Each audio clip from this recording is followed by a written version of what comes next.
6 laws altogether were going to be defied, and they're calling for volunteers to defy the unjust laws. And I say to my friend, I want to join. His name was Wolfie Kodesh. You can't. Why? Because you're white. We're fighting racism.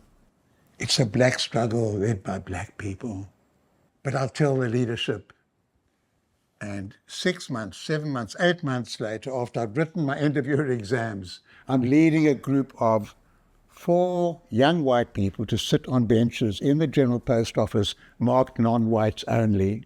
I was volunteer number 8,549 or something. Volunteer number 1 was a certain Nelson Mandela, not very well known then. And I sometimes say, what's the one good thing apartheid did? And people get a little alarmed. The one good thing apartheid did was create anti-apartheid. And it made it possible for people like me to join in a resistance movement. So it was a strange life. I'm in court during the day, wearing my gown, speaking very politely to the judges, arguing cases, and at night I'm doing underground work. You feel split. And I hated the law.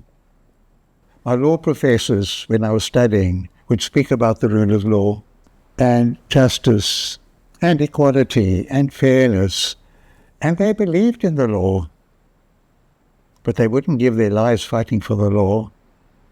It was culture that got me into politics. It wasn't me dragging culture into politics afterwards. And it was so much part of our work in the modern youth society. We would have cultural festivals, and people come up from the townships and the Cape Flats with their dance groups and their choral groups and their theatre. We loved Picasso internationally. We loved Pablo Neruda. There was a Turkish writer, Nazım Hikmet, writing poems from jail. And culture was important for us. After the Soweto uprising in 1976, thousands of young black people streamed across the borders, wanting to come back and fight. And some went to PAC, and many went to ANC. And when they first arrived, they looked at Tambo and they were shaking their heads. This quiet, softly spoken person with his glasses. They loved Modesi, thumper, powerful Yusuf Dadu with a picture of Lenin up on the wall and his pipe. And then after a couple of years, it was all Oliver Tambo. He looked after their conditions. He wanted to know what life was like. He tried to keep people in touch with their families. He felt it so strongly. He was head of the army. He's a pacifist at heart. And he cared. And they ended up so devoted to him. And for me, that's part of the soft revolutionary can be more powerful than the hard revolutionary. Tambo wasn't impatient. He was thoughtful. He was measured. He was correct. But he loved the impatience of Mandela. And that flamboyance of Mandela, in a way, was very different to the studied, scholarly, if you like, thoughtful Tambo, and yet they complemented each other. And then in the background was Walter Sisulu. So it was like a trio. And when I was taken on my first visit to Robben Island, after coming back from exile, by somebody who spent 15 years there, and he took me to the cells, and this was Nelson Mandela's cell, and he recited Invictus to me, and then he said, when we were in trouble, we all went to Nelson Mandela. When he was in trouble, who would he go to? Walter Sisulu. So it's a very human thing. And I'd say a very valuable feature of our struggle, that although personalities played a big role, It wasn't about the leader, the capital T, capital L. It was about leadership. It was about personal bonds and friendship and trust all the way through.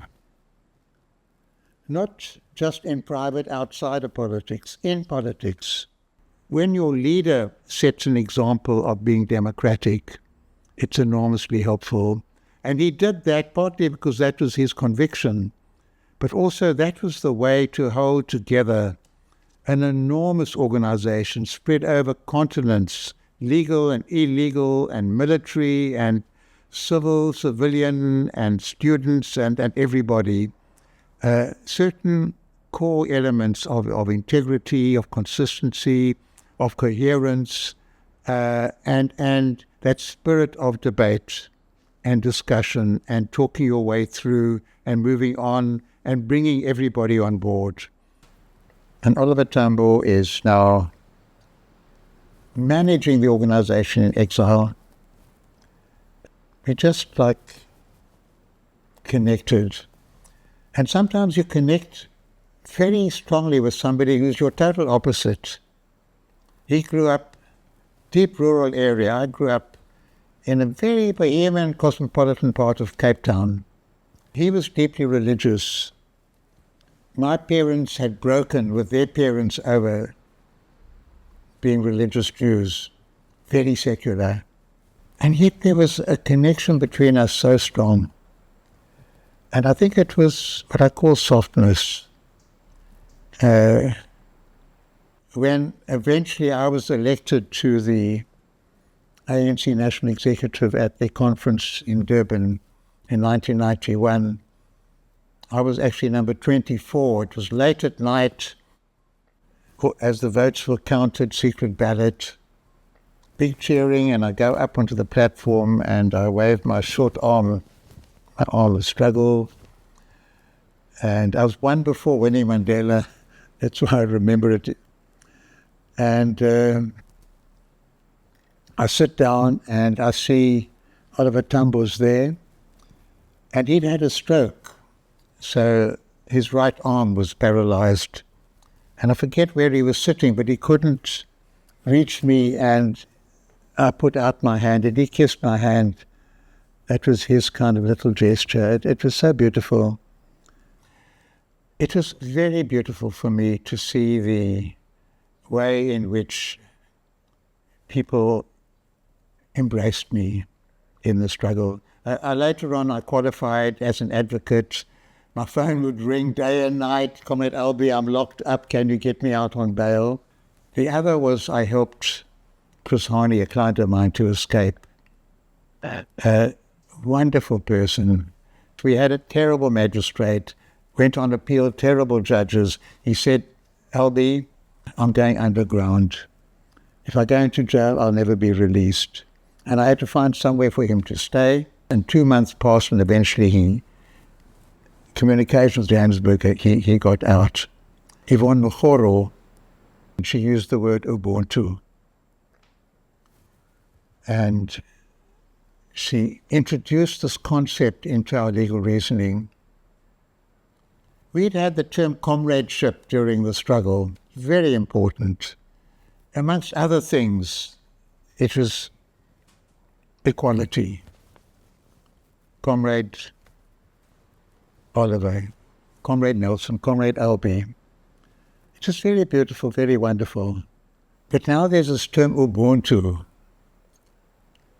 And Yvonne is explaining in African culture society, we have this concept for ubuntu, that I'm a human being because you're a human being. I can't separate my humanity from acknowledging your humanity.